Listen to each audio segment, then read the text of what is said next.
Welcome everyone. Thank you for attending this second session of the Protests in American History webinar series. This is a combined effort of the History, Government, and Sociology faculty from around the Tarrant County College District. We are so excited that you have decided to spend part of your afternoon with us today. We are recording this session, so if you have any questions, please feel free to type them in the chat and we will get to those at the end. My name is Misty Wilson-Mertens. I am the department chair at TCC Connect for the social sciences, which covers history, government, and sociology. And trying to figure out how to work this, I'm sorry guys. And before we begin, I do want to thank Dr. Chloe Northrup. Chloe co-chaired this committee with me and really helped me get everything set up. So without Dr. Northrup, we wouldn't be here today doing this presentation. Today we'll be discussing protests in early American history. So we have historians from around the district that are going to discuss 3 separate periods of early American history with us and the protests that happened within them. We will hear from Dr. Chloe Northrup, Dr. John Lundberg, and finally Dr. Christopher Minking. As a reminder, when you have questions, feel free to type them in the chat bar and then we will get to them at the end. So our first presentation today is going to be from Dr. Chloe Northrup. Dr. Northrup is a professor of history at Tarrant County College Northeast. She received her PhD in history with a minor in art history from the University of North Texas. Her dissertation was on the exchanges of fashionable goods in the 18th century British Atlantic world. She's received programming grants from the National Endowment for the Humanities and Humanities Texas. Her article, Satirical Prints and Empirical Masculinity, appeared in the fall 2018 edition of 19th Century Gender Studies. And she is currently editing a book entitled The Hamilton Phenomenon, which should be published in 2021. Today, she will be speaking to us about the protests and violence before the American Revolution. So Dr. Northrup, I'm going to hand this off to you. Thank you so much, Misty. I hope everyone's having a great afternoon and doing so well in these special times. So today we're going to be talking about protests and violence before the American Revolution. Slide. Protests before the American War for Independence could take on many different forms. And today we're going to look at just a few ways in which colonists resisted British rule by various means of protest. We're probably familiar with the idea of non-importation or boycotts or the slogan, "No taxation without representation." Similarly, there could be mobs and visual displays of discontent. These could be nonviolent and violent approaches to protest. For enslaved African Americans, a form of protest could be self-emancipation or running away. Next slide. Although we'll only be touching on a few ways in which colonists expressed their discontent with the British government leading up to the American Revolution, I hope this inspires you to look up more stories from this exciting era. In North America, next slide, the 7 Years' War, known as the French and Indian War, began in 1754.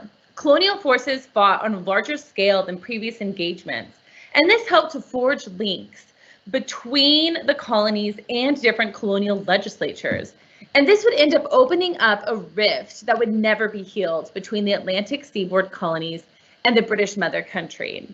What started as a war against the French ended with Anglo-Americans looking askance at their British would-be protectors almost as soon as hostilities ceased in 1763. Although colonists initially longed for war, they did not want to pay for it. Next slide. In order to compel American colonists to pay for their frontier defense, George Grenville's administration in 1765 extended a duty on paper that already existed in Great Britain to the colonies. This was known as the Stamp Act. Every piece of paper that was printed, from legal documents to playing cards, would be taxed and stamped. The amount to be raised was actually pretty small. However, the reaction from the colonists was fury.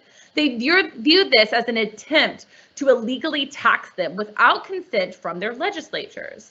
Immediately, the Virginia House of Burgesses passed resolutions rejecting any tax not passed by representatives of the people. Upper and middling men organized themselves into societies calling themselves the Sons of Liberty. Riots also broke out in American towns. Next slide.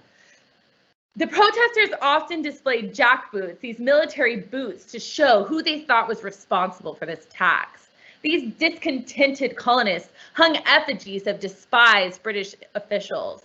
One account stated, "Yesterday morning, at the break of day, was discovered hanging upon a tree in a street of the town an effigy with inscriptions showing that it was intended to represent Mr. Oliver, the secretary, who had lately accepted the office of stamp distributor for Massachusetts. The sheriff reported that his officers had endeavored to take down the effigy, but could not do it without imminent danger of their lives."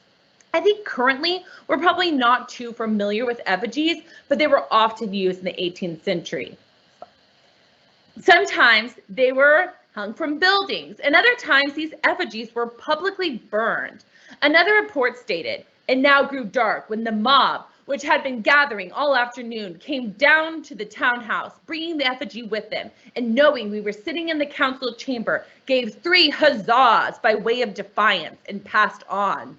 From thence, they went to a new building lately erected by Mr. Oliver to let out for shops and not quite finished. This they called the stamp office and pulled down to the ground in 5 minutes. From thence, they went to Mr. Oliver's house, before which they beheaded the effigy and broke all the windows next to the street, then carried the effigy to Fort Hill near Mr. Oliver's house, where they burned the effigy in a bonfire made of timber that they had pulled down from the building." Next slide. "As soon as they got possession of the house, they searched for Mr. Oliver, declaring that they would kill him.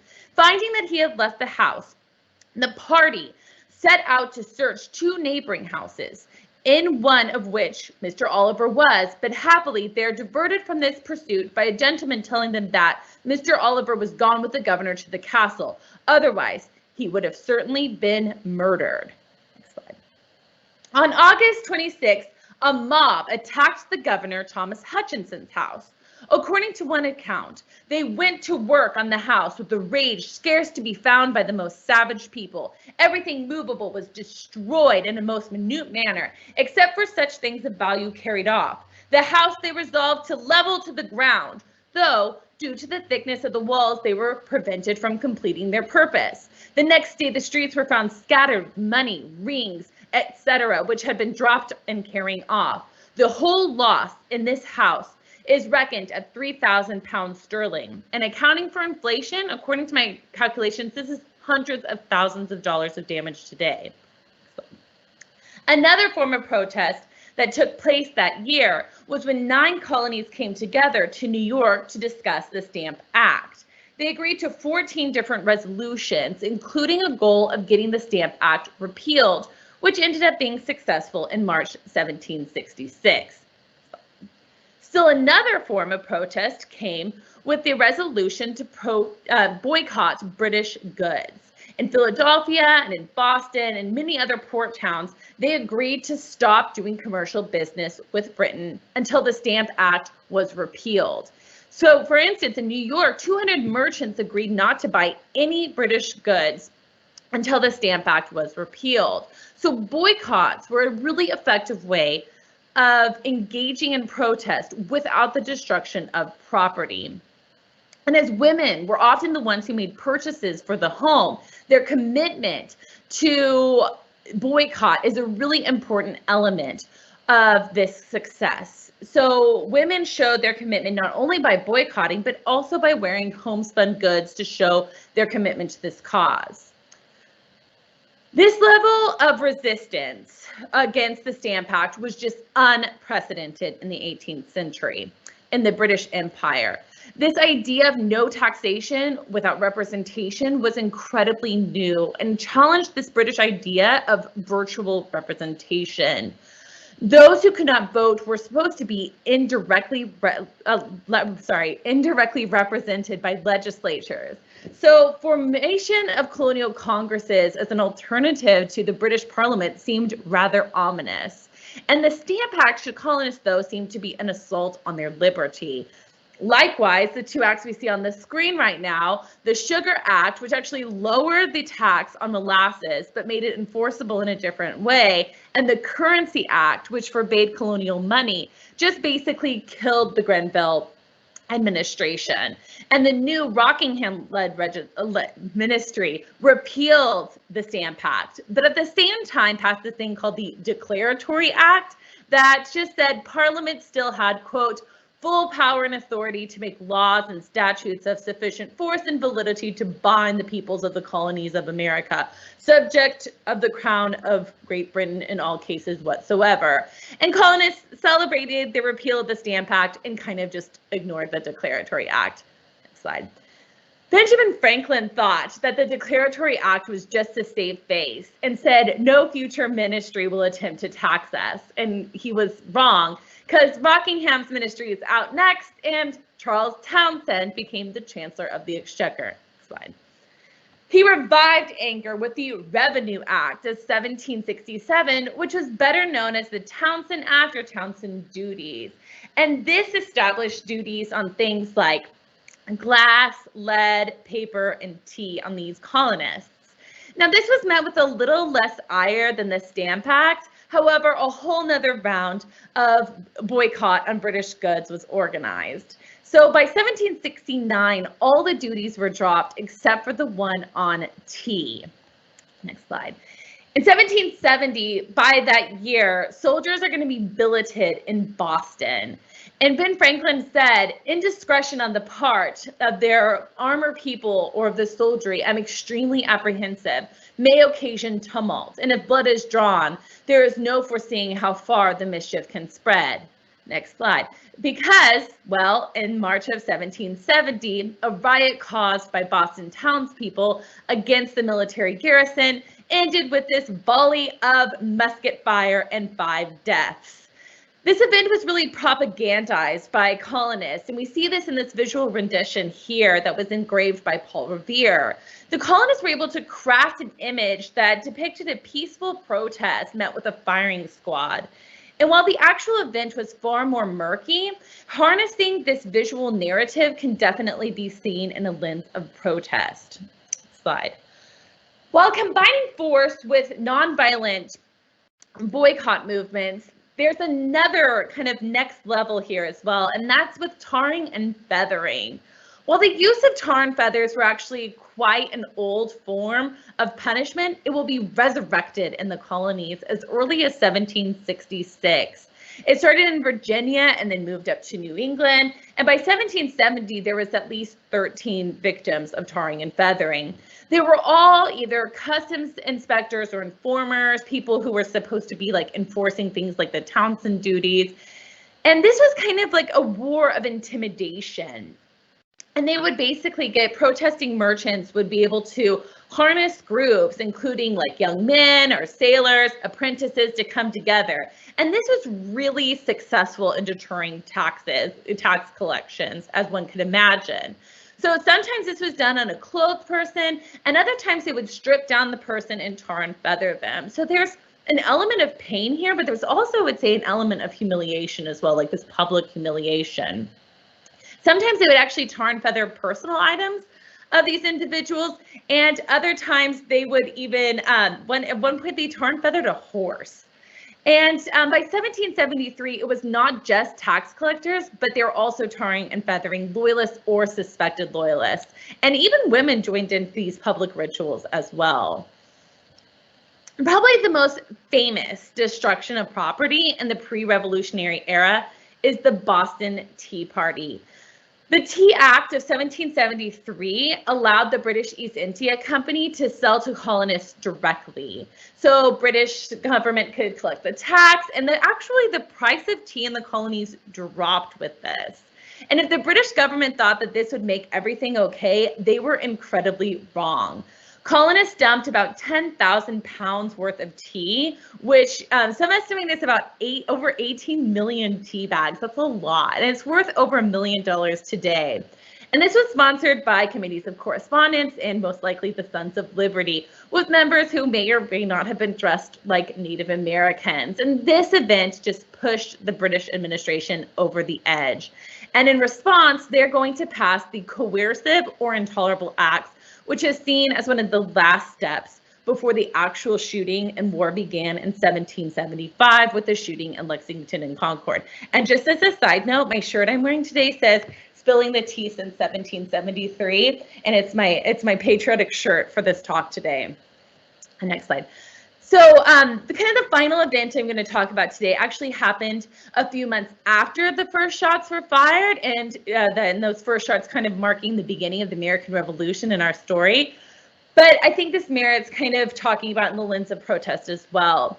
Lord Dunmore made a proclamation in Virginia in 1775 that promised freedom to enslaved African Americans who would leave plantations. And there's estimated that about 800 enslaved persons actually succeeded in reaching Dunmore's lines, but the proclamation reached as many as 100,000 individuals who contemplated risking everything in order to be free. And this happened with mixed results for individuals who participated in it. However, I think this shows an aspect of protest that is often overlooked, and we will be learning a lot more about with Dr. Lundberg's talk today. With the meeting of the First Continental Congress in 1774 and the shooting at Lexington Concord in 1775, the colonists are moving from just protesting to now open resistance. Next slide. The different forms of protest have included non-importation, boycotts, tarring and feathering, destruction of property, burning of effigies, humiliation, torture, and more peaceful things like coming together and talking in like a Stamp Act Congress. So ranging from letter writing to murder, these forms of protest are varied and merit much more attention. Some start peaceful and become more violent, and some colonial leaders praised those actions and others balked at them. These responses then were as varied as responses to current protests today. And I think one thing we can all take from this is the power of boycotting goods from institutions that don't represent your values and the power of your purchases that you have that can make an impact. Thank you. Have a good day.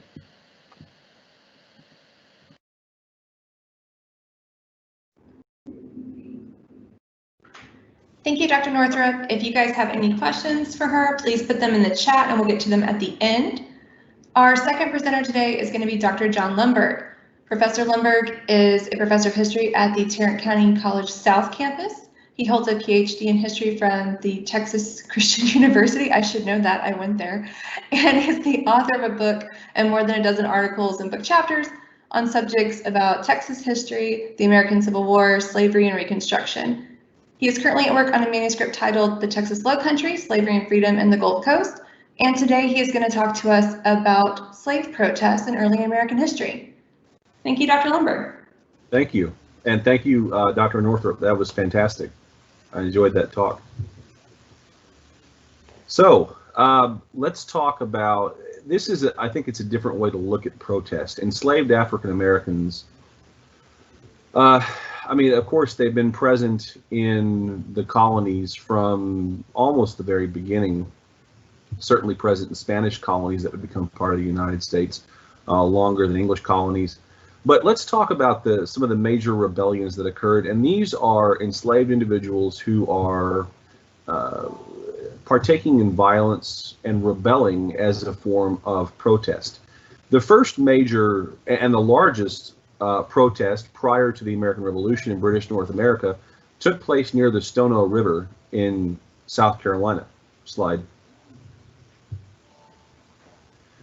And it was called the Stono Rebellion. It was actually led by a man named Jemmy. He was literate, at least in Portuguese and Spanish, probably in English as well. He led a group of men who had recently been imported from, we believe, the Kingdom of the Congo, as they did speak Portuguese. And they had learned that the Spanish would offer freedom to any enslaved Africans that managed to escape south to St. Augustine, Spanish Florida. And so Jemmy rose up and they actually raided a local store on Wallace Creek, which is a branch of the Stono River. You can see an image of the Stono River today at the bottom. They raided the store, they killed the 2 shopkeepers, and they marched towards Spanish Florida waving flags and shouting liberty. Of course, there a number of people joined them en route, but they were captured. Jemmy was executed, but this incident led to a passage of law in South Carolina in 1740, the next year, that governed the way in which enslaved African Americans could act. And it barred literacy, barred gatherings, barred possession of firearms, and these were all things that were in place until until emancipation in 1865. And so this was a very big event. And they also banned the importation of any more Africans to South Carolina for 10 years.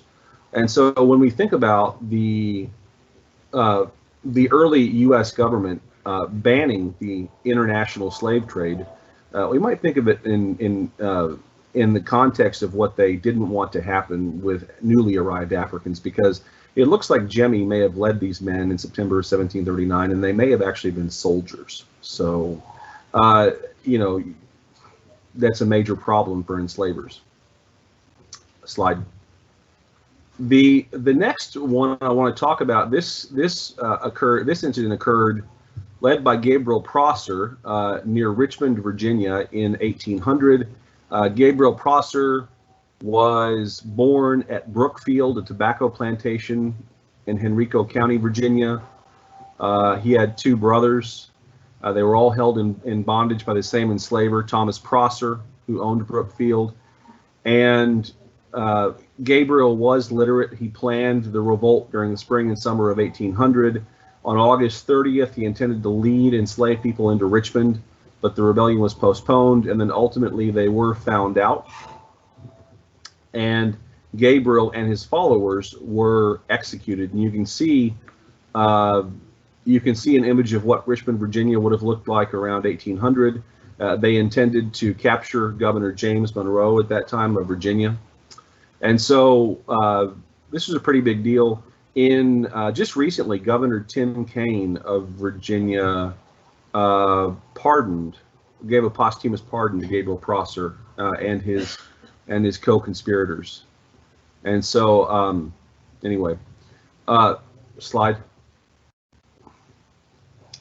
One of the rebellions you probably haven't heard much about is the German Coast Uprising in southern Louisiana in January of 1811.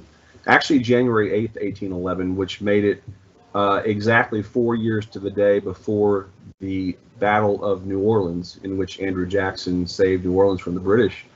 Charles Deslandes was Haitian, and we're going to talk more about Haiti in a moment. And he led this German Coast Uprising. Several hundred enslaved Africans and African Americans, Maroons. And Maroons were those who lived in the swamps and the woods. They had escaped from slavery, and they lived out by themselves in these Maroon colonies. And Deslandes is leading them, and they're going to capture New Orleans. They were armed with cane knives that they used to harvest sugar cane with. They burned at least 5 plantations. They were caught. The rebellion was put down by militia from New Orleans. They were caught and killed by firing squad or hanging. And of course, they cut off their heads and displayed them on pikes after the rebellion along the road to New Orleans as a warning. The image you see there on the right is actually a historic memorial today to the victims and the leaders of the German Coast Uprising. And so something to think about next time you visit New Orleans or South Louisiana. This was a very big event there, but often it gets omitted from our textbooks. Slide. Denmark Vesey. This someone you also may not have heard about. He was born in 1767 in the Caribbean, and he was brought by his enslaver to Charleston, South Carolina, by Captain Vesey. He sailed with his enslaver for 20 years to the Virgin Islands and to Haiti. He actually witnessed the Haitian Revolution, which we'll talk about in a moment, firsthand. He actually won a street lottery in Charleston and purchased his own freedom. The task system in the low country of South Carolina at that time allowed you to complete your allotted tasks for the day, and then your time was yours. And VC was a carpenter, and so he used his time to earn money for himself, doing odd jobs as a carpenter. And so he used some of this money. He purchased, won a street lottery, purchased his freedom. He was a religious man. He led Sunday school and church services at the church you see on the left that is still in operation today. That is Emmanuel AME Church in Charleston, South Carolina. Of course, different building, but same church body. And it was through his church that he began recruiting volunteers for a planned rebellion that was set to take place in July of 1822. And he actually had recruited hundreds of individuals, but a couple of the individuals got cold feet. They informed their enslavers what was happening, and they rounded Denmark Vesey and his co-conspirators up. They executed a number of them. Some of them they actually sold outside of the United States. Denmark Vesey, though, is regarded as a freedom fighter today in the black community in Charleston. You can see there a statue of Denmark Vesey in a park in downtown Charleston. And in 2015, when the white supremacist Dylan Roof walked into the church in Charleston, South Carolina, and gunned down 9 parishioners, you may recall that incident 5 years ago. Roof is on death row in South Carolina. That's what sparked all of our modern controversies over the Confederate flag, Confederate symbols that we've been fighting over. He walked into Denmark Vesey's church in the summer of 2015. And that was not coincidental. This young white supremacist had studied African Americans in the history of Charleston, and he understood the significance of Denmark Vesey and of Emmanuel AME Church. And so that was particularly disturbing when that occurred, to see that it was actually Denmark Vesey's church that this young man had shot up and people have been gunned down. So echoes of the past come back to us all the time in different ways. But Denmark Vesey, he was hanged. Slide. Probably the most famous rebellion of enslaved people prior to the American Civil War was the Nat Turner Rebellion, which took place in Southampton County, Virginia in August of 1831. And Nat Turner was also a religious man. He was an itinerant preacher. And he came to hate the way in which enslavers forced him to preach obedience to them, to the people that, I mean, his fellow enslaved people. And he witnessed a lunar eclipse over the plantation where he was being held in February of 1831, and he saw this as a sign from God. It's later what he said in interviews from his jail cell. And so he began planning this rebellion. It occurred in August of 1831. Southampton County, Virginia is in far southern Virginia. They actually managed to rise up and take several plantations quite stealthily before the neighbors found out, killed over 50 whites in the process. And it was actually, I think it was a week or so before, almost a week before the neighbors found out what was happening. Of course, militia was sent in. Nat Turner himself managed to escape capture for a couple more weeks before he was brought in. He was hanged, though, and after he was hanged, the man who hanged him skinned the body. Nat Turner's head was detached from his body, and the skull actually made the rounds through medical schools. Just last year or the year before, the skull was finally returned to his family, and DNA testing showed that it was in fact Nat Turner. So these are just some of the ways these people are they're protesting by fighting for their freedom against incredible odds, and they're doing so in the knowledge that they're almost surely going to die if they fail. And we talk about American protests, and Dr. Northrup talked about some of the protests before the revolution, but these men, from Nat Turner to Gabriel Prosser to Denmark Vesey to Charles Delande, these are American freedom fighters every bit as much as George Washington or anyone else you can think of. Slide.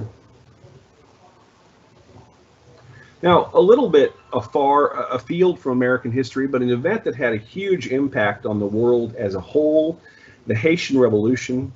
You may recall that in the summer of 1790, the French Revolution broke out in France. Of course, enslaved Africans on the French sugar colony of Saint-Domingue got word of what was occurring, and they rose up in their own revolution for freedom. And they were led by Toussaint Louverture, the man you see pictured there. He's often been referred to as the Black Spartacus or the Black George Washington.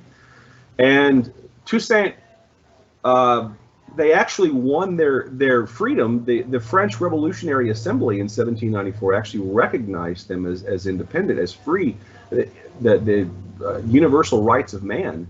And of course, then when Napoleon took power in France, Napoleon tried to reverse all that. He put Toussaint Louverture in prison. Toussaint Louverture would die in a French prison cell.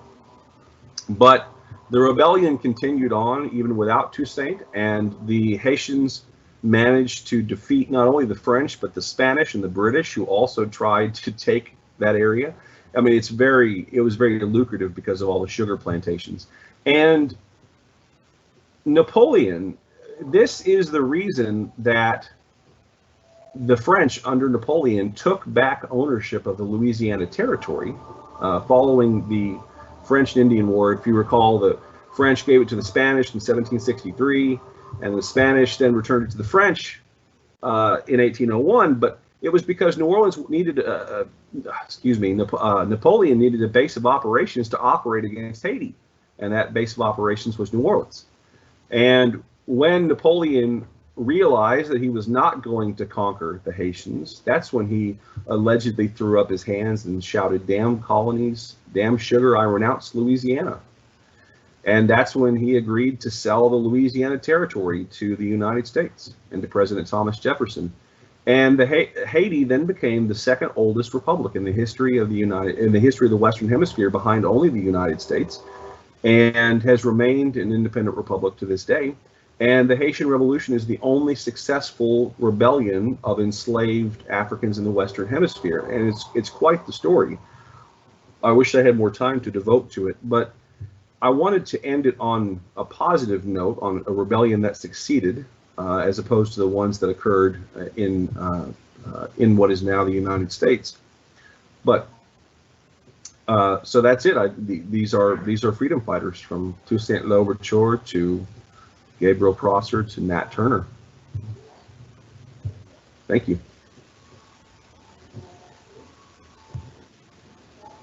Thank you, Dr. Lindberg. Our final presentation today is from Dr. Christopher Minking. Dr. Minking grew up in South Texas, which sparked his interest in the U.S.-Mexico War. He has his undergraduate degree from Texas A&M and a history master's and PhD from the University of North Texas. His dissertation looked at the U.S. Army logistics during the U.S.-Mexico War and how it influenced South Texas. Currently, he's an associate professor of history at Tarrant County College Southeast. And we welcome Dr. Minking now.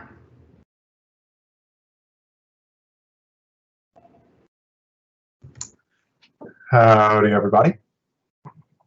So today we're going to be talking a little bit about the Mexican-American War. Can you hit slide? Oh, there it goes. So let's see if I can get this to go. There we go. Okay, so we're going to talk a little about why the war started, then I'll outline kind of the main protests that we'll be looking at. So why the war started. So first and foremost, dear to all of our hearts, is Texas independence. So 1836, Texas fought its revolution to break away from Mexico. When we started the war, we didn't know really why we were fighting, but eventually we decided independence. And as soon as we get independence, we're like, oh yeah, now we can join the United States. And then the US wouldn't let us join. So we spend the next 10 years in massive amounts of debt, fighting Indians, fighting Mexicans, fighting everybody we can, and it doesn't go well. So that's the first step of this story. Then things start changing for Texas. In 1844, you have a presidential election where a guy named James K. Polk runs for president. Now, Polk is going to revitalize the interest in westward expansion, in particular, two territories, Texas and Oregon. And what's interesting about Polk is eventually he will win the presidency, but he's going to be the only president that does exactly what he says he's going to do. He completed all of his goals he promised America. He promised to get California, he promised to get Texas, and he promised to get Oregon. And by the end of his term, he will have had and obtained all three. But first on that docket, well, he gets Oregon, but the big one is going to be Texas. And we finally start this process of Texas annexation. So that's these territorial desires. So we want Texas. Texas is a big right piece of land, and Southerners really want it to expand as a new cotton territory. Now, during Texas as a country, Southerners were already expanding in there. So slavery, cotton, everything was already flooding into Texas, much to the chagrin of Mexico. But California, we want that West Coast ports to start trading with the rest of the world on the Pacific. So Texas and Oregon, and then California. So we're going to be looking at three major protests and then kind of a fourth protest aftermath that's going to lead to the biggest protest in American history. So first, we'll talk about the spot resolutions, which has to deal with American imperialism, expansionism, and kind of militarism and anti-militarism. Then you have the Wilmot Proviso, which is going to kind of rekindle this fight over slavery that we thought had been settled with the Missouri Compromise, things like that. And then finally, you have a kind of weird religious personal protest on behalf of some Catholics that take part in what's known as St. Patrick's Battalion, or the Batallón de San Patricio. So the final little piece of this is going to, all this kind of builds up to what we know as the Compromise of 1850. And this is going to be kind of the last attempt to stop the Civil War, deal with slavery, and prevent arguably the biggest protest of one form or another in American history. We'll get to that in a second. So let's start off with what we were fighting over. So Texas joins the United States in 1844, 43, 44, 45, in that range. You get the process of Texas annexation. Now, the normal southern border of Texas for all of Texas's history as a Mexican state, as a Spanish state and territory, had been the Nueces River. So it's that blue line kind of running up to Corpus Christi. Texas, when we join the United States, say, nope, our southern boundary is the Rio Grande. So we're going to take all this land that Texas has never had before, but we're going to claim it all. And Mexico already didn't admit that Texas was independent. They weren't going to accept annexation. And now they're going to take extra territory that Mexico claimed wasn't even in dispute. So this is known as the Nueces Strip. And this is the real big bugaboo for this war. So it's what Polk's going to use to kind of poke the Mexicans to force them into reaction and to justify his war. So in 1846, Zachary Taylor, a general in the U.S. Army, he had been sent down to Corpus Christi, up here, to occupy Corpus. And that's on the Nueces River. That's the normal boundary of Texas.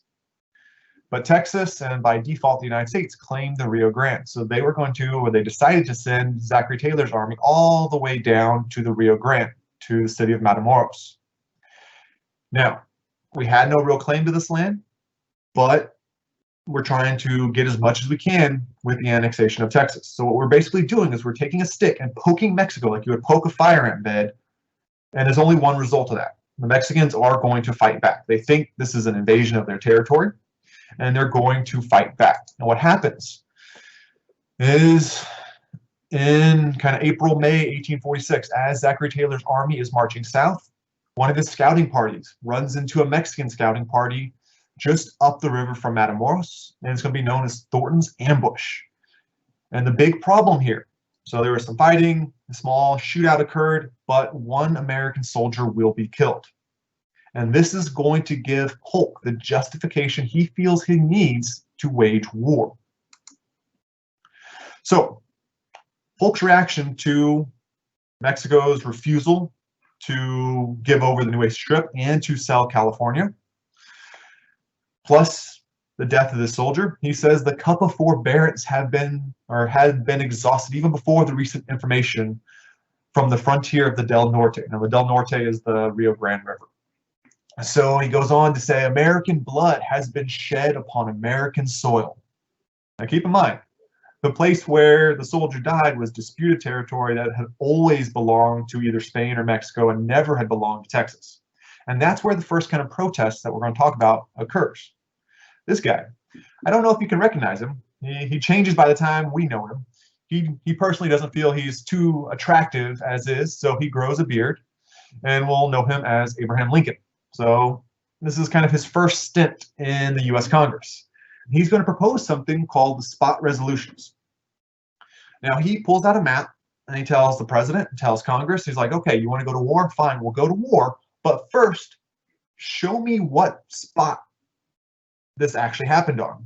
Point at it on a map. Show me where in U.S. territory did this guy die to justify this war. And the response is just a bunch of hand waving. Oh, they attacked us. It doesn't matter.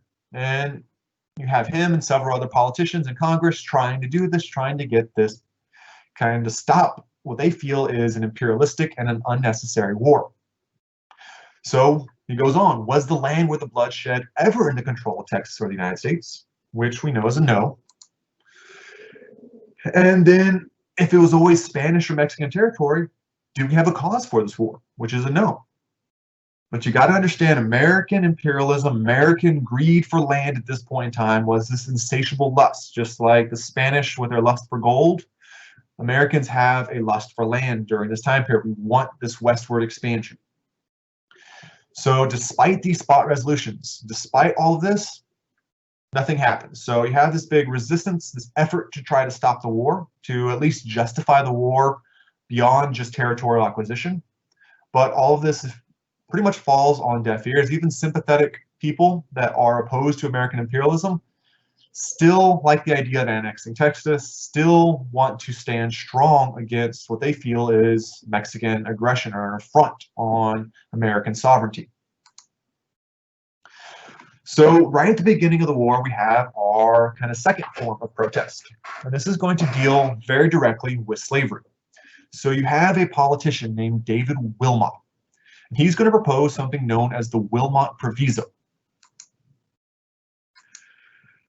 So what this proposed is to ban all slavery.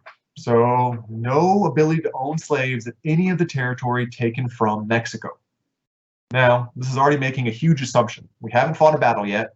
We haven't made any headway. We haven't taken any land. But kind of the jingoism and the arrogance of Americans are saying, we're precluding that the end of this war is going to be us taking all this land. Now, he's saying any land taken from Mexico will be free territory, will not allow slavery. Now, he tries to sneak it in by attaching it to the funding bill for the war. But this gets killed. They managed to do away with the Wilmot Proviso. But by trying to make this war, trying to make all this new, potentially new territory anti-slavery, to make it free territory, he has immediately made the war about slavery even before it ever really started. So you have kind of the abolitionists and different anti-slavery movement advocates pushing the war into this field. So you have this war becoming kind of representative of the anti-slavery movement. Now, whether they wanted abolition or just territory for free whites, that can go either way. There's a bit of both going on in Congress at this point in time. Now, the final interesting piece of protest that we'll talk about is the Batallón de San Patricio, or St. Patrick's Battalion. Now, when the war first started, our army was fairly small, arguably much smaller than the Mexican army. So we had to recruit a lot of new troops very quickly. Now, in places like Texas, people volunteered in large numbers, often too large, but we still needed a lot of soldiers ready to fight. The quickest pool of soldiers came from the Irish, actually. You had this big wave of immigrants coming in. So these Irish were poor, destitute, arriving in America. And you have the U.S. Army promising them food, a paycheck, place to live, a job. They're like, damn, this sounds like a really good idea. So they just sign up, and they've only been in the country, a year, 2 years, some of them only a few months. And they're already being shipped to a whole nother country to fight a war for the United States against Mexico. So all these Irish get down there. They're north of the Rio Grande, looking across at Matamoros, looking at their officers in the U.S. Army, and they're like, this seems kind of weird. These Irish were Catholic. They were looking at their American officers, and they're all Protestant. Now, back in Ireland, there's a lot of contention between Irish Catholics versus Protestant Irish, and more importantly, Protestant British. So you have this long-lasting animosity between the British and the Irish and the Catholics and the Protestants. So when you have these Irish Catholics arriving in the United States, joining the U.S. Army, they're looking across the river, seeing Catholics, seeing Catholic Mexicans, and they look at their own officers, seeing Protestant Americans. They're like, why are we fighting for the Protestants? We have far more in common with the Mexicans than we do with the Americans. So you have 200 or 300 of these guys, these Irish, defect, swim across the river, and form this unit for the Mexican army. So you have these Irish and Irish Americans joining the Mexicans to fight against the United States, the country that they ostensibly had just joined. But they felt a stronger allegiance to that of the United States, or to that of Mexico and Catholicism than that of the United States. Now, this did not play out well for these Irish Catholics. Whenever the U.S. Army found these Irish Catholic soldiers, they were pretty much executed on sight. I do not think any of them survived the war. If they did, they went into hiding. But this did not play out well for them. It did not go great. But nonetheless, if you go to Mexico City today, go to the Mexican War Museum, like half the museum is dedicated to the St. Patrick Battalion. So they are honored in Mexico. It is a huge thing. They're like, look, even the American soldiers didn't want to fight this war against us. So it's this kind of personal protest, religious protest in the midst of a much bigger war. So eventually you get the Treaty of Guadalupe Hidalgo, just outside of Mexico City. We sign this treaty. We take a whole bunch of land. We feel bad, so we give Mexico a few $1 million.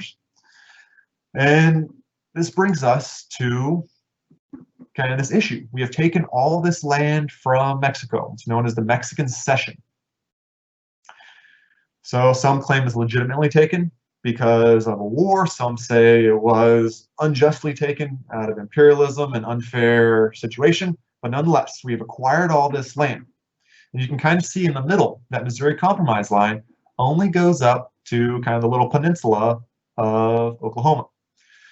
The rest of this territory, while not hospitable to slavery, so you can't exactly do plantations out in New Mexico or Colorado, but it was the principle, should slavery expand? So now you have this new fight. What do we do with this new territory? The Wilmot Proviso had failed, so what are we going to do? Well, Henry Clay, who has somehow lasted all the way to the Mexican War from the early days of American history, has a solution. The Omnibus Bill. He's going to pack everything in. Omnibus means all-inclusive, so he's going to pack it all in, solve everybody's problems. Well, the North doesn't agree with the South doesn't agree with the North, no one votes for this bill. Then comes the younger Stephen Douglas, who's like, okay, let's break this bill apart into 5 parts. And individually, we can get all these components passed. So California comes in as a free state. New Mexico and Utah, they're going to be decided later. Eventually, it's something called popular sovereignty, which is going to be a big issue coming up. They finalized Texas's boundary, at least the southern boundary. The northern boundary will take a little while. Texas is claiming part of Colorado and all up into some northern states. So you get a stronger federal Fugitive Slave Act to appease some southern states.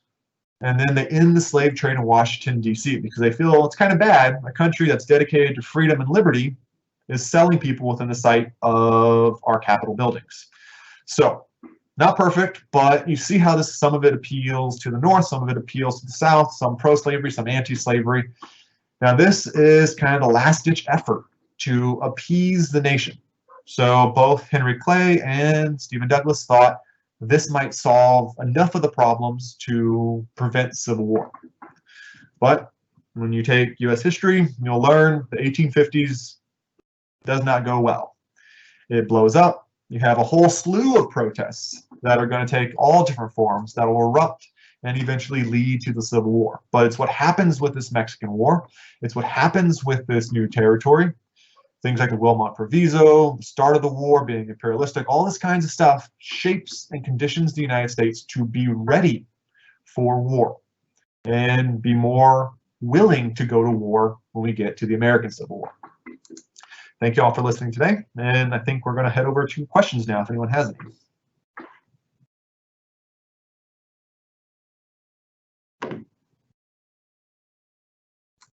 Okay, so we've had a few questions come in. So the first one is going to be, sorry guys, my computer's being really slow, for Professor Lundberg. When you said that Ruth studied Denmark-Vesey's attack, why do you think that that wasn't a coincidence? Why do you think that he did study it? What's our evidence of that? Well, Dylan Ruth actually went to a number of historical sites around Charleston, Confederate monuments, battlefields, but also monuments that held meaning to the African American community. And I mean, Dylan Ruth was attempting to attack the African American community, and so he attacked their history. Denmark-Vesey was a freedom fighter for the African American community. And so Dylan Ruth decided that he was going to attack him.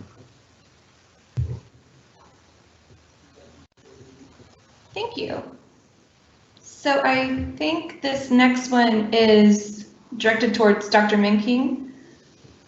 How much of the surrounding area around DC after abolition was still pro-slavery, and how much of it was anti-slavery? So in DC, you could still own slaves, you just couldn't buy and sell them. So Maryland is still devoutly pro-slavery. You have big issues with that. You know, just south of DC, you have Virginia, which is going to be the heart and capital of the Confederacy. So Richmond, Virginia is going to be the capital. So when you have the outbreak of the Civil War, you actually have the U.S. Army marching out and occupying Maryland, and basically prohibiting Maryland from actually leaving or even giving them the option to secede. Because if Maryland had left, then DC would have been smack dab in the middle of Confederate territory to occupy Maryland. So how much of it was abolition or pro-slavery? I mean, you're on that line, so it's about 50-50, probably more so pro-slavery than anything else. You go a little further north, maybe the northern parts of like DC, Maryland, you would get a little less pro-slavery, but Maryland is a slave state, so it's not good odds. And the only reason it didn't secede, or potentially didn't secede, was it was occupied immediately when the war broke out. Thank you. Dr. Northrop, I know that you answered this one in the comments, but would you mind answering verbally? Why exactly do our colonists not want to pay the Stamp Act? That's a great question. Colonists just really chafed at the idea of Britain putting on these new direct internal taxes on them. Colonies have always had to pay some kind of money, typically through navigation acts, although those were not really heavily enforced. People in England proper paid far more in taxes than colonists did. However, even in other British colonies as well, including the West Indies and West Indian colonies and Canada, they also were paying the same thing. However, the reactions were just vastly different in what we see in the Atlantic seaboard colonies.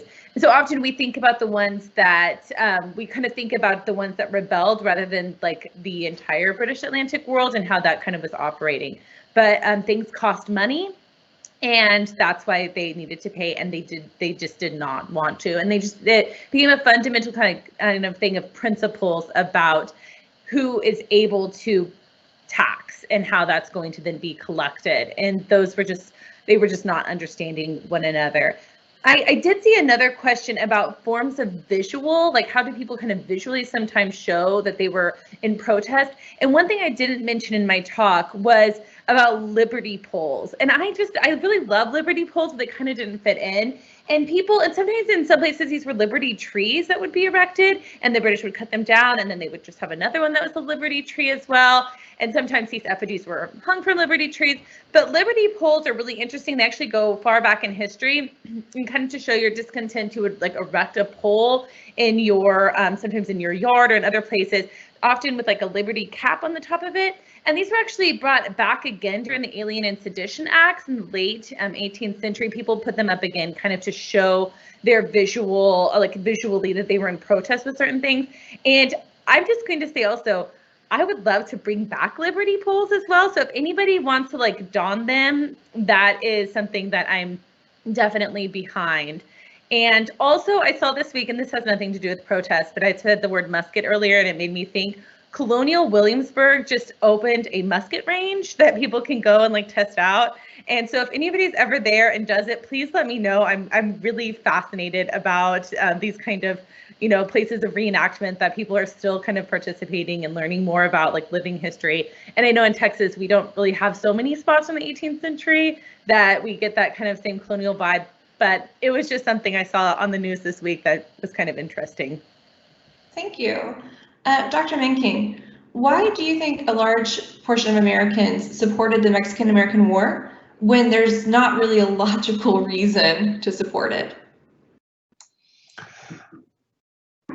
Well, you got to think of logic from our point of view versus logic from the 19th century. So this is going to be a different kind of logic from us today. We think today, it's a sovereign country, we shouldn't invade and take things. Like today, borders are fairly solid and rigid. At this point in time, people fought wars regularly to take land and territory. It was just a way of doing things. And you also have this new kind of rhetorical, developing and enhancing idea in America of American exceptionalism, where us being the democracy in the whole world, like the first and the biggest and the most powerful at this point in time. So we're trying to kind of expand that idea. We feel it's almost our duty to carry democracy and freedom to the rest of the world. And that's where it kind of ties in with that concept of manifest destiny. It's kind of our God-given right. It's our politically driven right to expand westward. They thought Mexico might be misusing or appropriating some of these lands or not taking full use of them. So us taking them is actually better for the people that live there and better for the use of this land than what the Mexicans were currently doing with it. So it's this level of jingoism, this kind of American exceptionalism. And there's nothing wrong with saying America, hooray, go America. Like patriotism is good. It's when you take it on to kind of radical nationalism and start turning it into where it becomes not just yay America, it's yay America, everyone else sucks. Like you got to kind of keep that separation. So, but that's kind of why at that point in time, it would have been a different perception of what it meant to be patriotic and why this war would be happening. So that's why most Americans would have been kind of supporting this. So it looks like that is all of the questions that we've had. So I want to say, first off, thank you to everyone for your time. Thank you for being here. To our speakers, thank you so much for giving of your time and being here with us today. For our attendees, thank you for making time for this. I know it's a Friday afternoon and maybe there's something you'd like to do more than history, but we appreciate you being here. We do want to let you know that we have some more protest series coming up. The one that's going to be happening in November is going to be on Native Americans and Veteran American protests. I'm really looking forward to that one. And to get credit for attending today, I just typed a link into the thing and I think I crashed everything. No, it's in the live event Q&A. Okay. Sorry guys, we're still learning. But if you look in the Q&A, you can see that link, click on it, that's how you get credit for attending. Please make sure you give us your instructor's name so that I can get them the attendance sheet, because that is the one thing that sometimes slows this down a little bit.